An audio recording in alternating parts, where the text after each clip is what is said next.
Hey everyone, it's Sarah here. So I know a lot of people were upset with how the series ended, but I also know people who were on board with how everything ended.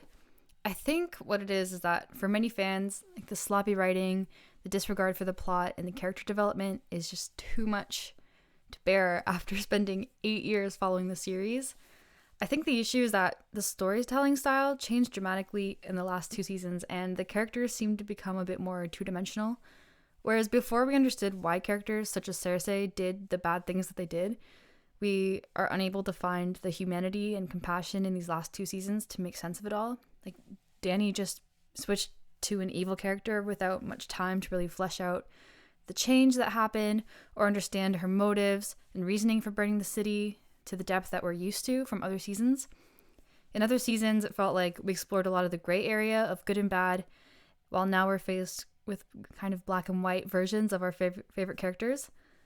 In the show, I think the writers really rushed to wrap everything up, and we're left with many plot holes and unanswered questions, leaving the finale episode feeling kind of hollow and cheap.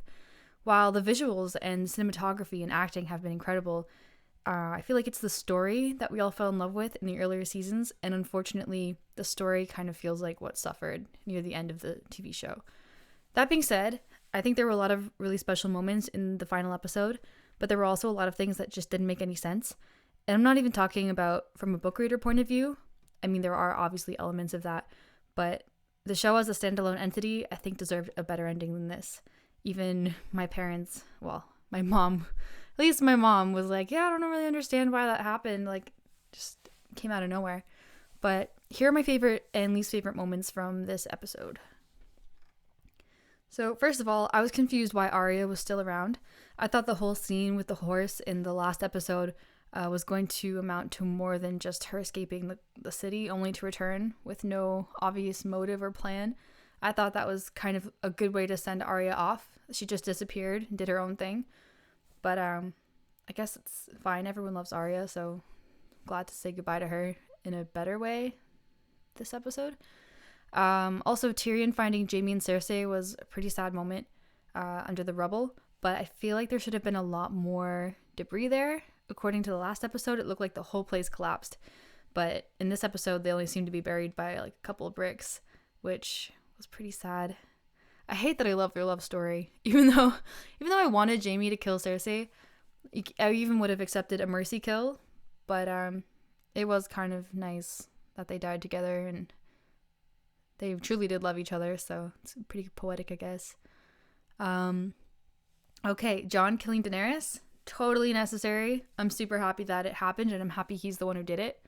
I could never truly get behind their love story, but I know that for Jon, it would have been a hard thing for him to do either way, especially because we know that he's such a, he's so much like Eddard Stark, very honorable, always wants to do the right thing, and to betray his queen would have been pretty tough for him, whether or not he loved her personally. So I also don't understand why Drogon burned the Iron Throne but didn't kill Jon. I know Jon is the Targaryen and the dragon can probably sense this, but he killed his master, so shouldn't he have killed Jon?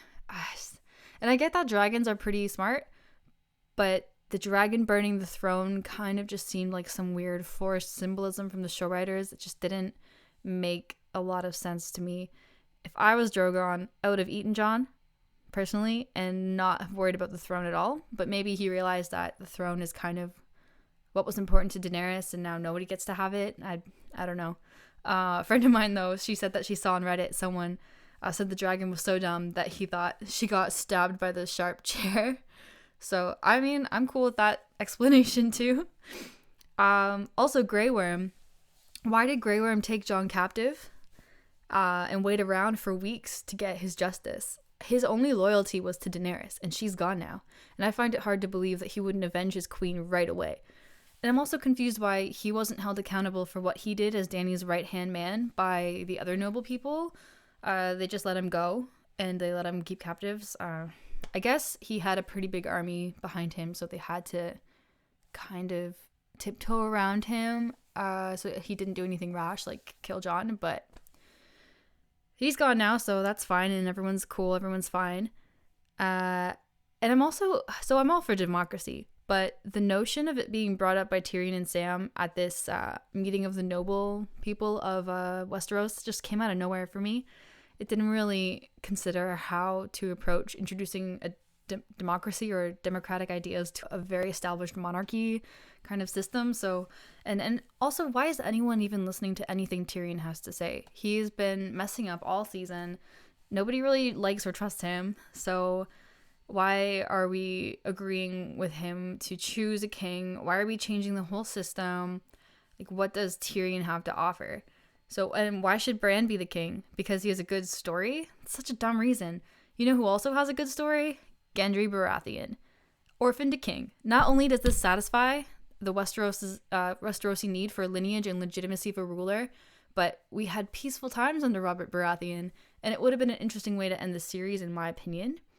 I know many of you will argue that Gendry is still a bastard, but if you've seen my video on Gendry being trueborn, which I will link below, then you'll know that there's a slight possibility that he's actually a legitimate child of Cersei Baratheon, and that he could very well be next in line after Robert to rule the Seven Kingdoms, or the Six Kingdoms now. And I get that the point was to break the wheel, and that ruling by lineage was something that needed to end. But why are we still listening to Daenerys and what she wanted? She was cray, okay? And Bran, what basis do we have to trust that he'd be a good ruler? No one even knows who he is, or if his claimed visions are even real.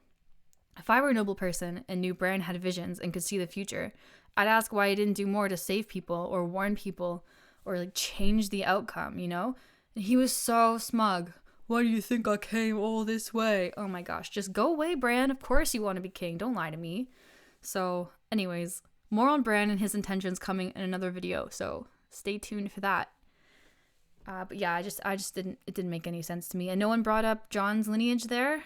That also didn't make sense. I guess maybe they didn't want Grey Worm to kill him. But once Grey Worm and everyone left, I mean, shouldn't they have kind of changed some of the decisions they made? Like, did Jon really need to go to the Night's Watch? And Jon being sent to the Night's Watch, which I'm pretty sure was destroyed, if I'm not mistaken. But he's now, you know, the Night's Watch is now completely unnecessary. There's no more Night King. The relationship with the Wildlings is much improved. And also, I kind of expected to see some more destruction at the wall. I know the whole wall wasn't destroyed, but some of it surely was. And how was Castle Black in such pristine condition? I just kind of expected to see a lot more destruction there, because it just doesn't make any sense to me. I guess let me know what you guys think, because I might be off on this one, but that's how I feel. Also, why were the Wildlings still there? Surely they would have gone north long before Jon showed up, especially because they wouldn't have known Jon was even coming. Like, why were they just waiting around before going back north? It didn't make sense to me. Happy ending for Ghost, though. Glad he got his Jon back, although does Jon deserve Ghost is a whole other question. I was happy that Sansa stood up for the North and became queen in the North. It was very cool. Although I feel like a Stark king would have been easier for the North to get behind, you know, in Bran. But it's still cool. I won't complain with that one. I think the North deserves their independence. I really liked seeing Brienne fill the pages of Jamie's Kingsguard entry. She's a better woman than most. And it was really sad and a little bit healing. So good for her. I also really liked the first council meeting. It was nice to see Tyrion uphold his promise to Bronn.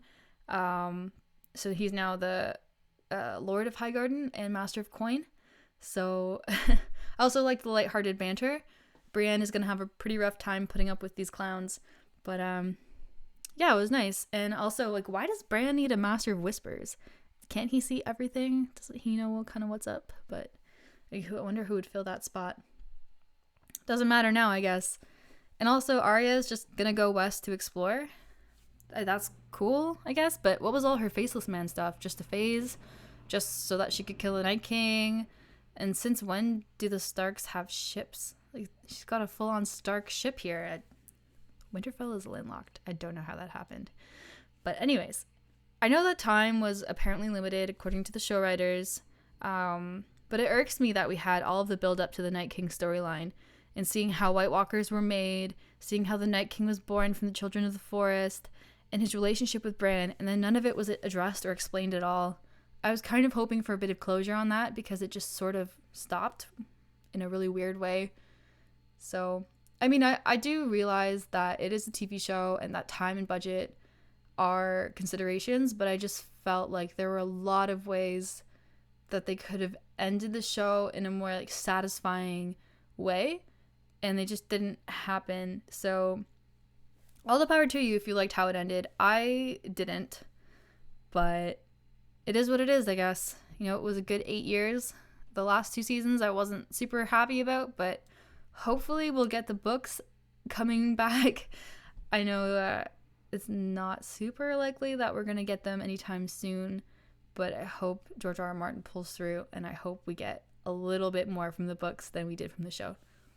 I will still be making a couple of theory videos. If the books do come out, I'm going to continue making Game of Thrones book theories, but I'm also going to branch out into some other things if anyone wants to stick around. So thanks so much for your support and for all of your comments. I love seeing everyone's different ideas and discussing things, and some arguments are kind of fun too sometimes, so I really appreciate it. All right, take care, guys.